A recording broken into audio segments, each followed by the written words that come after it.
Hello everybody, welcome to another episode of Bob's Woodshop. Today I'm with my buddy Haim Matza, and he's going to show us how to make a really cool scalloped bowl.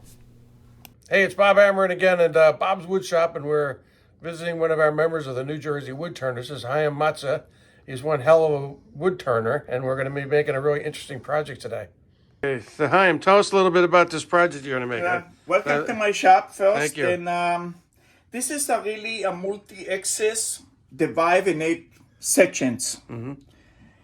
And wow, look at that. Yeah, it's a finish by some sort of special lacquer. That's what I showed the Bob before. It's not regular lacquer, but that's what they call the shiny come from. I'll be showing the Bob how I do it, and you guys follow after that the procedures, the way I do it, and come out to make this 8 multi-axis. It's not so complicated if you make attention to why the steps I do. Yep. And after that, I will cut it in half and hollow inside. I make a 10 at the first in here so I can put in the chalk and hollow inside. All right, so tell me a little bit about this lathe. Now this you don't see this very lathe often. Is about Pull 2000 from England. It's old. The company is not make this anymore.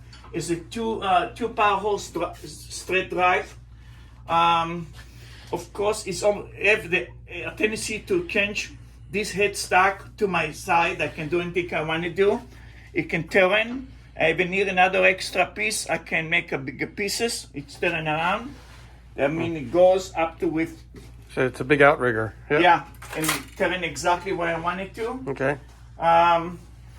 Same thing. Everybody have take the stock in here. Take me, and I use it today. Different one, more narrow, like I think it's ½ inch, and ½ inch and have the same thing, so I can more have control over. Okay. Well, cool. Let's get into the project. And from this point was a I start with this kind log. Is about 6.5 by 6.5. I think it's 7 inches long. And after I did the circle, and that's what they come up the second time. And I divide in half the first time and put it to 8 sections. And you can see 1, 2, 3, 4, 5, 6, 7, 8. 8 section is about 2.5 inches apart.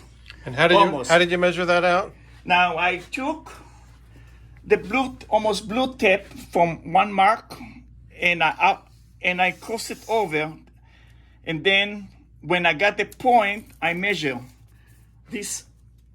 I measure up to here, and I come up with some sort of 20 something inches. Divide to 8. It's about 2.5 point heavy, and that's what I come up to put it back.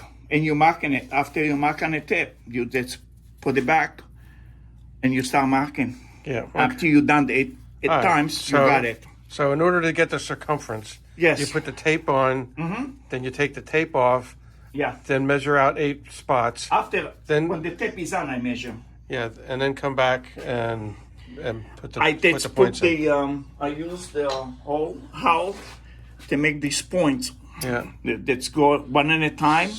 You make it, but it's not enough. Now I'll show you the second step after I did this, what I need to do. Okay. So now I will take off the lid. This comes with the lid. It's original lid engineering. So Haim demonstrated earlier that it's a direct drive, so that the shaft is not hollow. Right. So in order to get that out now, in order to get more tapers out, how do you get them out? I have almost like this. You have a bar? Yeah, and the lead stop somewhere. Okay, so then I pull it out. I'll be showing you when I take this out. All right, so then how do you mount?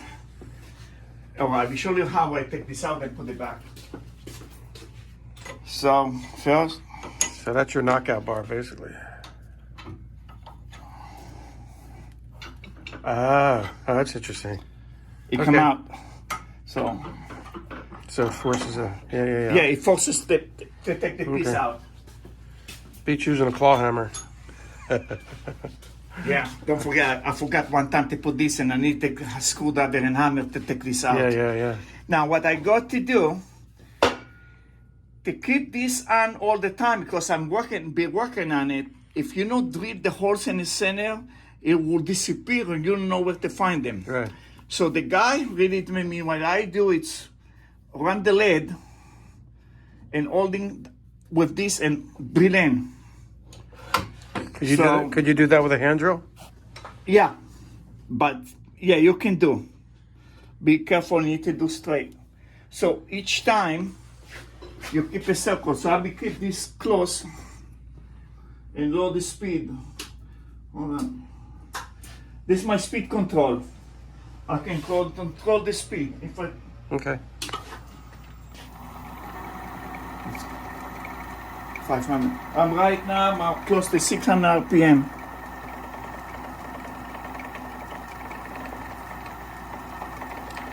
So you could do that on a drill press if you wanted. But you can do like this if you want to.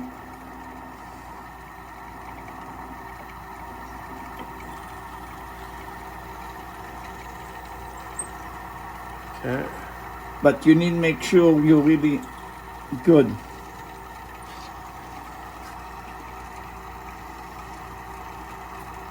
And make sure you're really even too. So these are going to be your live and dead center. That's really will keep me. These are going to be your axis points to turn. Yes.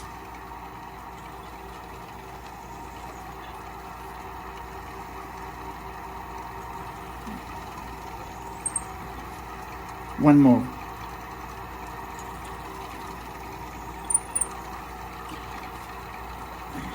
And that too. There's a reason why I'm doing it.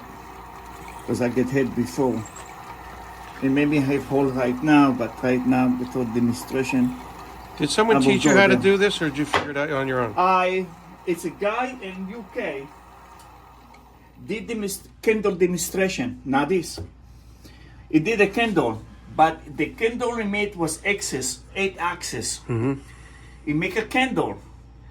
The same technique he got because motherfucker, we saw one time in a demo and he don't want to show how to do it. He show a square ball, not multi. He don't want to do it. The guy where he did the candle, but it's 8 times multi-axis on a candle. So I figure I can take that technique and turn it to be a ball. That's not merely if it's a candle. I can hollow and make it. That's what he come up the idea. Okay. It means somebody else did a candle and it multi-axis. And you want to be parallel to the edge sections. Like if I put in here. Yeah, got to be on the other side. Yeah. So right now, we come closer, closer, closer.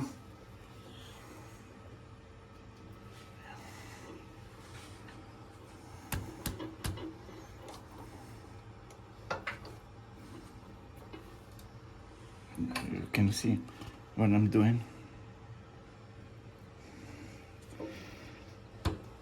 Okay, so you're just turning it on centers. And you make sure it's nothing hitting. Mm-hmm. It's not. It'd be no fun. Mm-hmm. Make sure it's good. It's really like it's not because you have different force now. It's more. Yeah, you're going on end grain. Yes, it'd be more force. So now make sure nothing hitting. Now this is only the second piece I did. I never did before. So this is second one in my life I do it. It's come from Cindy Groza, 40-40. Mm-hmm. It's 40 degrees that way. Yep. And I will try to do this. The first what can happen when I do, this will come up almost like a circle. Yeah. All right. Like it's you. I don't know. It's strong enough. The other one is better. Like you don't like to worry. I see the circle in there. It's air. It's really air. Yeah. Right? Yeah. It's an interrupted cut. Yes. All right. So, yeah, I can see that's the sphere inside of there. All right. And we're turning it 975. Yeah. RPM. About this.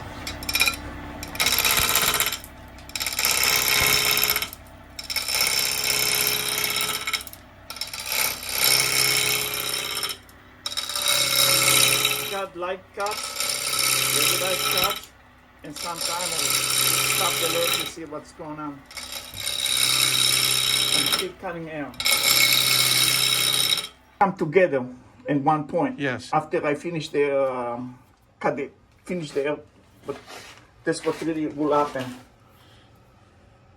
That's interesting. On that cut, it's Yes, the pretty good, but over here it's really ripped up. And chipping the other side. That's because it doesn't have support on the other side. Okay.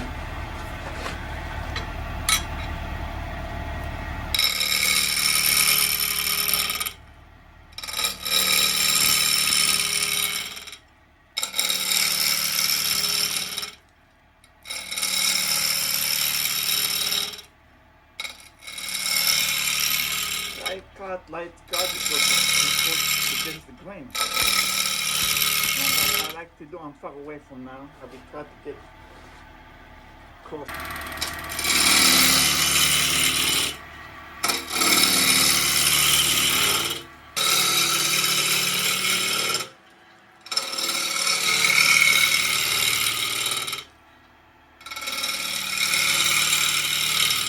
Should be closer.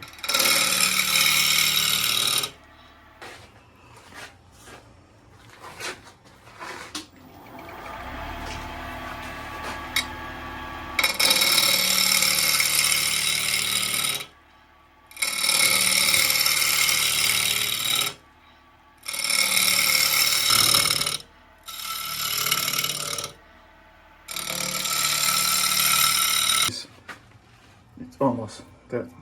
You want to save the center points. Paul, I try to come up. The center points already be, but eventually will disappear. But this is what keep me up to put it back. Yeah, because you got the depth of the hole. Okay. Yes, something I never did before.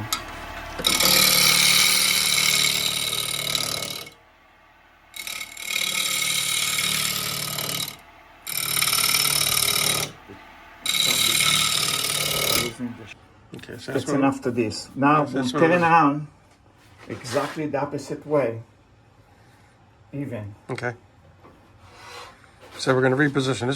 This is where the multi-axis comes in. Reposition. So we have to do this a total of 4 times.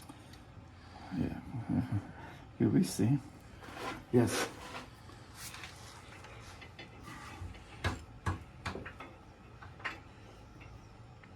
This project is not for the faint of heart. Yeah, we're cutting on end grain. Yeah. Not easy. This is an advanced, an advanced project, and it's really nice to have a nice heavy-duty lathe like this. Again, before you start, make sure you're not hitting anything. Oh yeah. You don't want. Yeah, you don't want to make that mistake. Don't want surprises. Never adjust while the lathe is on. Oh, this is impossible. That's impossible. This kind of stuff is impossible. Maybe spindle, maybe. Here it's almost the same size. All right, be good. These look like a banana. Oh, so this is the second orientation. Yes.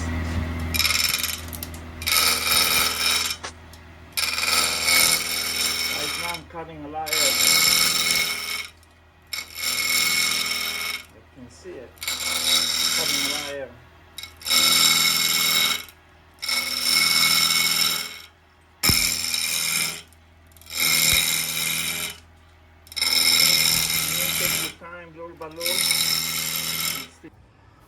All right, there's a little bit more to close. They can't be cutting area. Again, we're trying to get down to that center point there.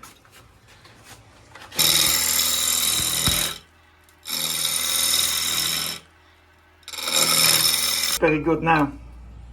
Okay, so that's what we're looking for right there.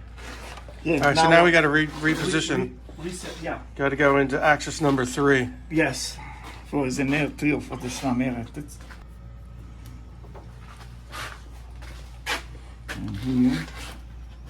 And you're here. So see what happened. You're always looking for that point. You see this corner, if you see and you'll be here, that means you did something wrong. You have to hit these corners all the time when you're turning. So now, you'll be hitting exactly the spacers. This is the center. So now you be that much. Yep. So this is interesting. So the wood's relatively smooth right here, but on the other side where the cut is not It's interrupted. depending how I cut the log. Well, it's not where it's not supported. It's very rough. Yeah, it's depending how I cut the log. You see, there's a lot of cracks with the illustration. I find them. Now this one you need to be careful a little bit more because now it starts being.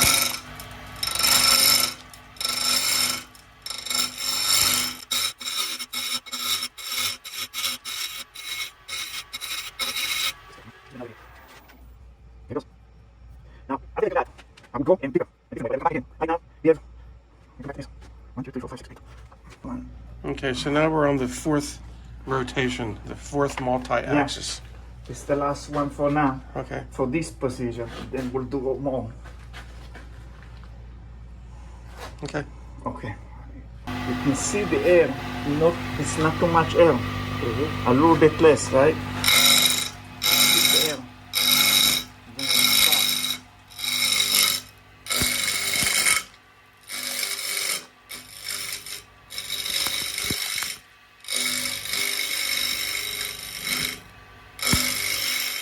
Let's see what happens.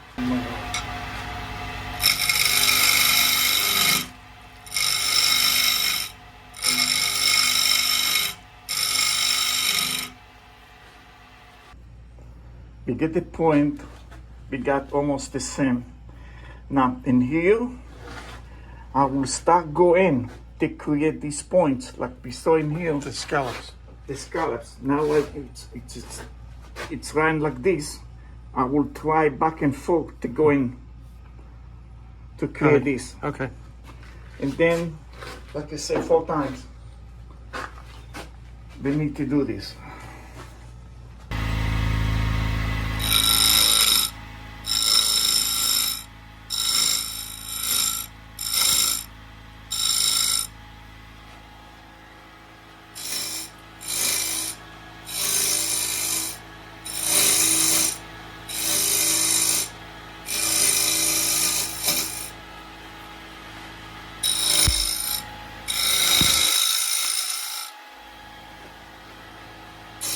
I go on both sides, left and right. Yep. Go down.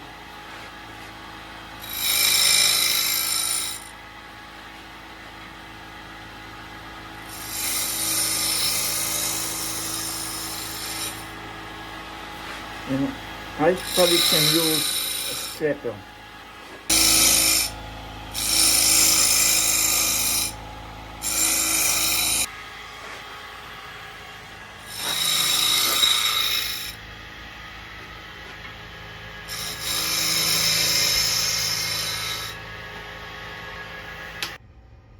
Okay, rotate it around a little bit. That's enough.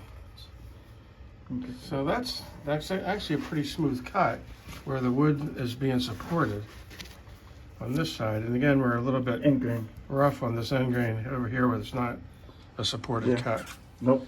Okay, and we're trying to make that length about what you have here, More or less. Yeah. right? And we're trying to make that as consistent as possible on all 8 scallops.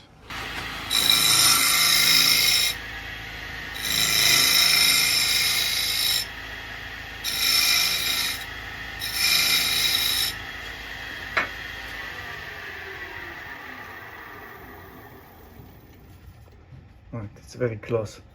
Let me try to do this.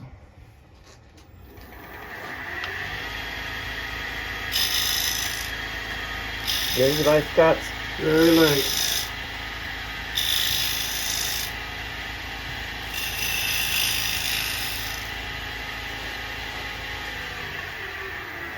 Go a bit more in here. Much better. Much better. Scraper did a much nicer job. Now we'll try a little bit in here because it's a little bit higher, and we'll go to the second step. Still some, I don't know what the heck is in there. But you're trying to lower the speed down about 700.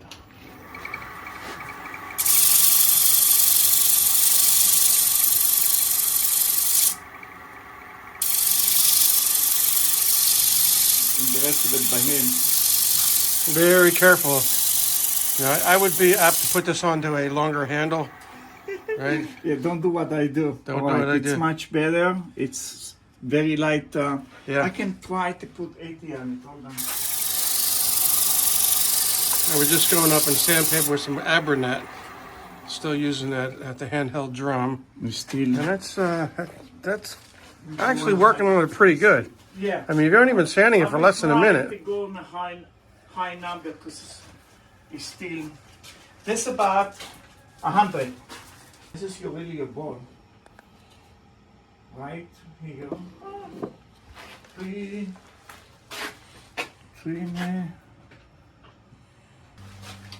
And I use more of the time. I use the ball gun. Yeah, you can use that.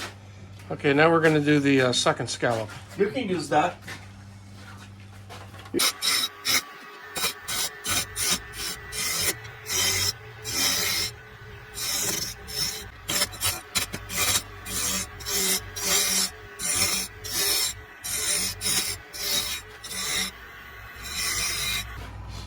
Let's see what happened. Okay, so this is the fourth rotation.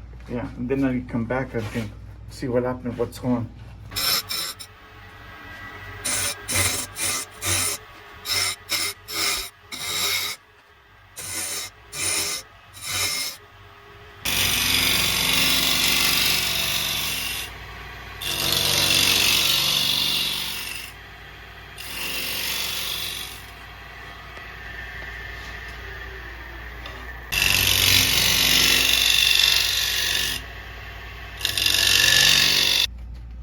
Okay, as you go through this project, based on the depth of the scallop, it might not look exactly symmetrical all the way around. So you might have to reposition the bowls several times in order that these points are all the same and you're getting even depths of the different scallops.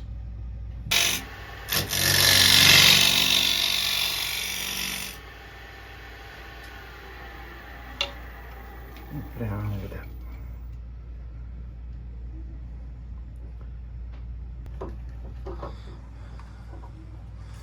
Okay, so like I said, in order to get a symmetrical look, you might have to sneak up on the different scallops and reposition the bowls a couple different times in order to get the symmetry that we're looking for. So, yeah, what Haim was explaining, the reason he put these holes in here originally so that he can reposition very easily and not just have a small center in there, but have these again and again.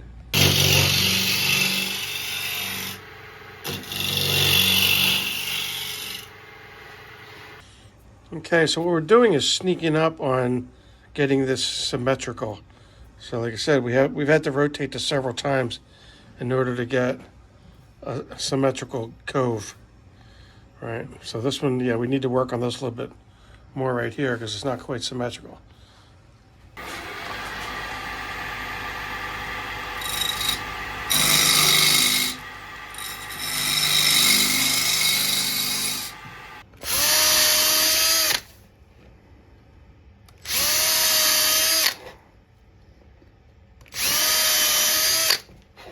What's this?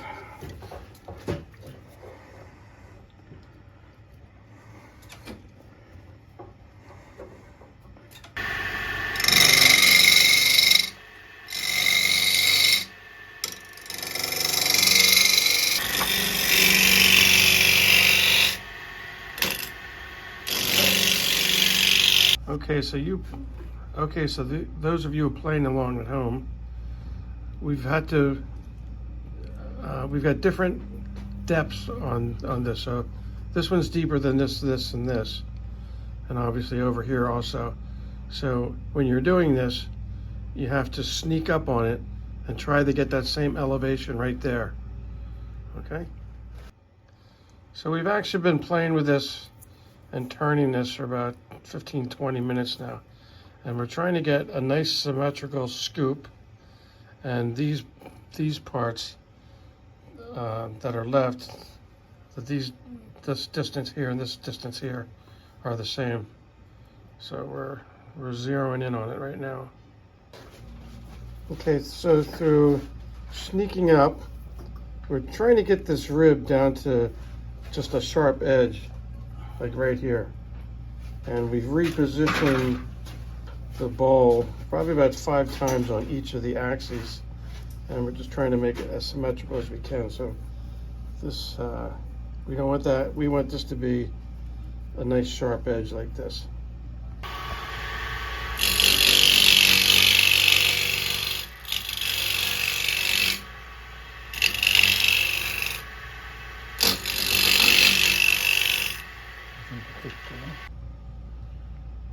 Okay, so we're getting the symmetry that we're looking for. The wings are all about the same height, and it's looking good.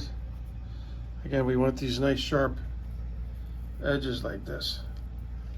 The side, the flat side, Yeah, we're getting down to the and the diamond. short strokes here. So we're going to do a little bit of sharpening. This is really good for anytime you're doing a bowl. Can you on put the your, ball on your back last up? on your last cuts. Go ahead and do one more sharpen.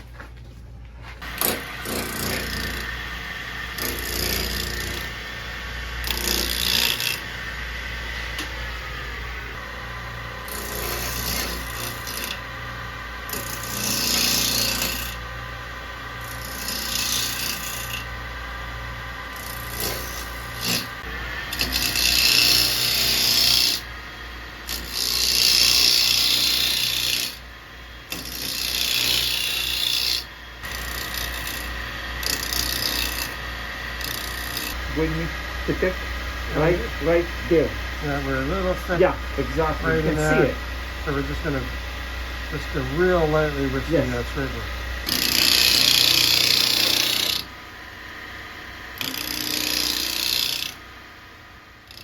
So we were happy with the symmetry of the bowl. Now we've got it back on its original centers.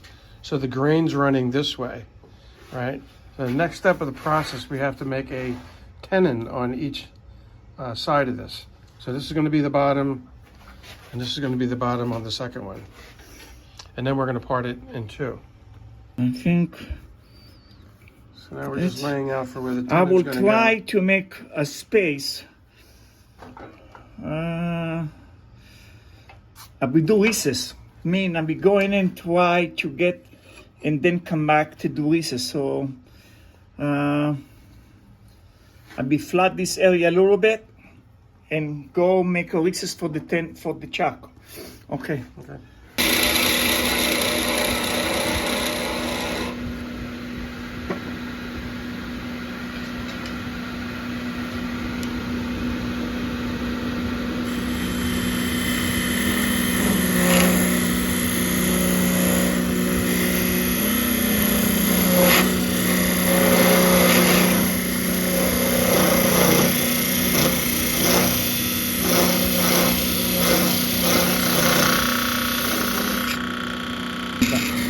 Good enough.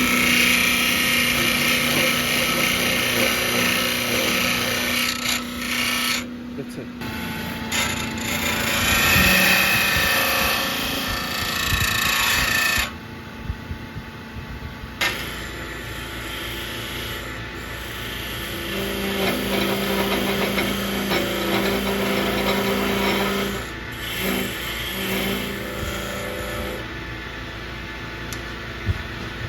Only the life center had the same, much bigger, and let me to go more, but that's good enough. To this center. Okay, now we got to swap it around the other side, make a tenon on the other side. Because as you can tell, we're actually making 2 bowls.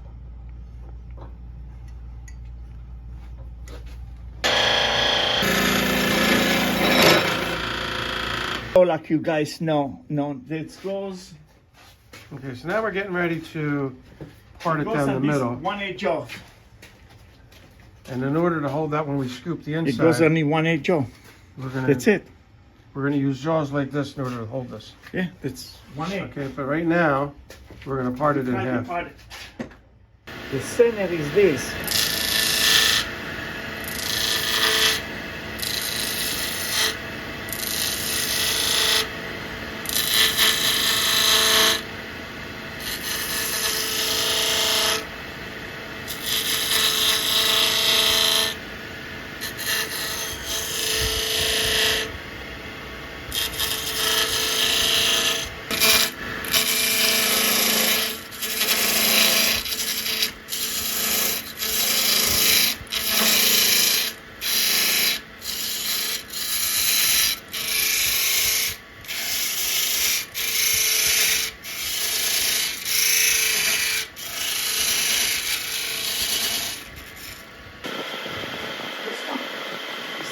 pulled out, but leave handle on it.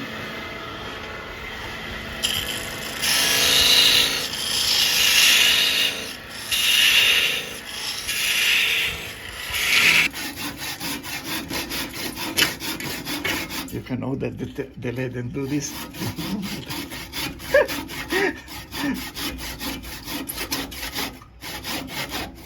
Yeah. Success. I know.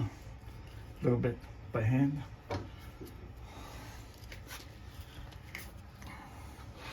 Ta-da. Nice. Let's have it exactly the way it is. Taking much shape. Very good. I think we need to close the jaws, clean up the dust. Okay, so now we're going to put these There's only conical jaws on. 1/8, that's it. Only 1/8. Okay, now we're going to scoop out the center.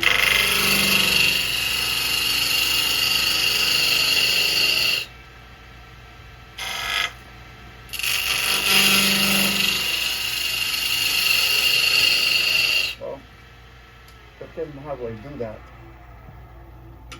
Now there's a I couple. come up straight with this, come up out, holding straight, and come back. Mhm. If you not do that, you can take a lot of piece of junk, and you destroy your ball. So you follow the out and come back. Otherwise, you have a problem. Now it's nice and cut. Okay, you could be drilling some of this out with a Forstner bit also. Yeah, we'll do that. Yeah, Not okay. all four, but one hole, like half inch Okay. hole then. All right.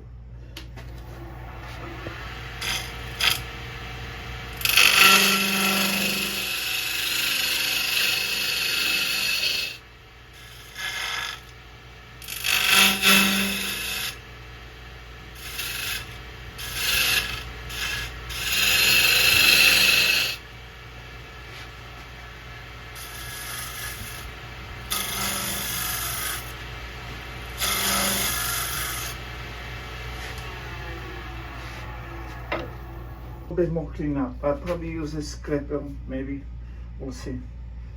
To find all this piece, and not come back.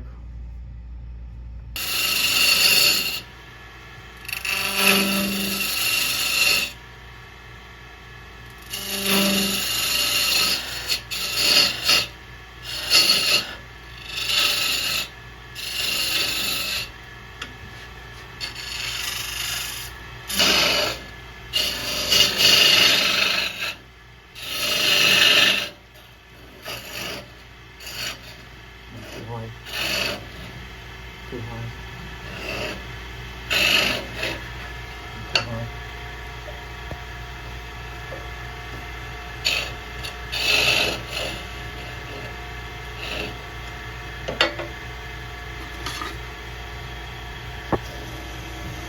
Just for the drill. Hit the cup.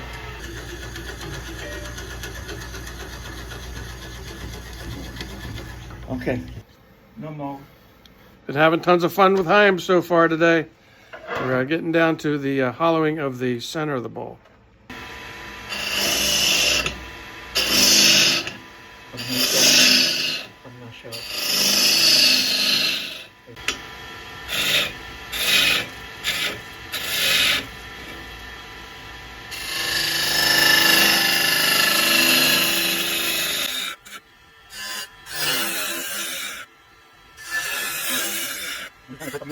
Let me see if I can do it first. This Time one. for a coffee break. Coffee break.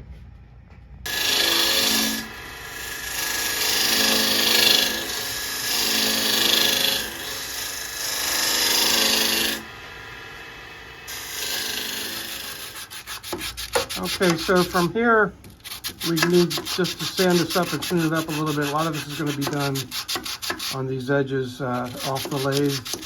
And that's pretty much how to do the technique.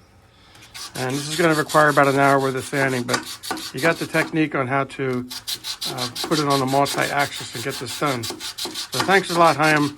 It's been a good couple hours. I really appreciate it. Yeah, thank you for being in the shop. Yep, thank you. See you later.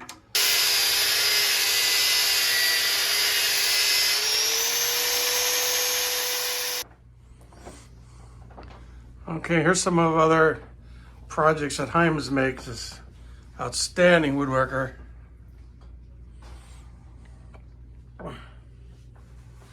Really cool, very interesting projects.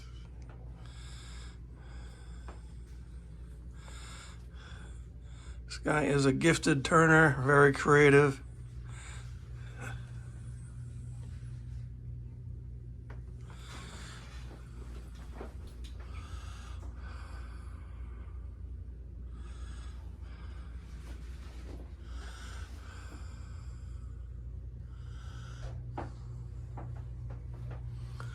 He's definitely thinking on a different level than the rest of us.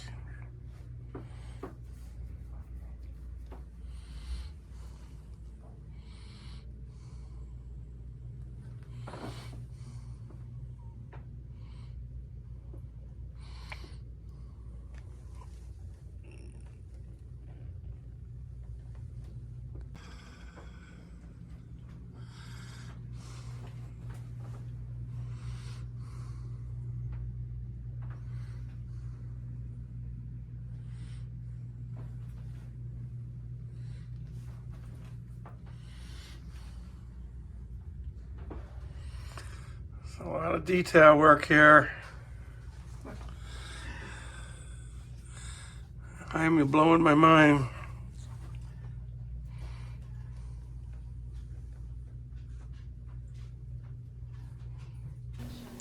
So every so often I run into a turner who likes to do a wide variety of projects. Haim is a really gifted turner. This was a lot of fun to visit with him. Spent about 4 hours with him today. There's some basket illusion over there. Again, it's a wide variety of projects, all kind of glue ups, and certainly has a kind of an engineer's mind. Here's some spirals and some sculpting. Really cool stuff. So that was a real fascinating way to spend a Sunday afternoon. Thanks, Haim and his wife. Really had a good time. And hey, you guys know the drill. If you like my content, please like, comment, and subscribe. And of course, thanks for watching. And I'll see you on another episode of Bob's Woodshop. Bye-bye for now.